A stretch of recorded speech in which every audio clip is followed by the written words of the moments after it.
कल्याण में लगातार अवैध बांग्लादेशियों के खिलाफ पुलिस की कार्यवाही जारी है। इसी कड़ी में कल्याण के रेलवे स्टेशन परिसर में अवैध रूप से रह रही 3 बांग्लादेशी महिलाओं को महात्मा फुले पुलिस ने गिरफ्तार किया है। राज्य में अवैध तरीके से रह रहे बांग्लादेशियों के खिलाफ पुलिस की लगातार धरपकड़ जारी है। अब तक कई जगहों से बांग्लादेशियों को हिरासत में लिया गया है। इसी बीच कल्याण की महात्मा फुले पुलिस ने कार्यवाही करते हुए स्टेशन परिसर से अवैध रूप से रह रही 3 बांग्लादेशी महिलाओं को गिरफ्तार किया है। इन तीनों महिलाओं के बांग्लादेशी होने की बात पुलिस जांच में सामने आई है। आमच्याकडे एक 8 दिवसापूर्वी महात्मा फुले पोलीस स्टेशनला पिटा कायद्याअंतर्गत काही महिलांना अटक करण्यात आलेली होती। त्यामध्ये काहीतरी 13 पीडित महिलांना त्यांची सुटका केली होती।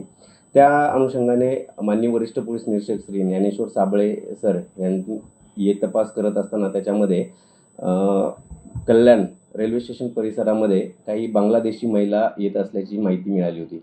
त्या अनुषंगाने दिनांक 16 जानेवारी 2025 रोजी आम्ही कारवाई स्टेशन परिसरामध्ये कारवाई केली असता त्याच्यामध्ये आम्हाला 3 बांग्लादेशी महिला या मिळून आलेल्या आहेत। त्याबाबत वेगळा गुन्हा दाखल करून महिलांना अटक करण्यात आलेली आहे। त्याच्यामध्ये सध्या त्या महिला आरोपी ज्या आहेत त्या बांग्लादेशी असल्याचे निष्पन्न झाले। त्या सध्या पोलीस कस्टडीमध्ये आहेत आमच्याकडे।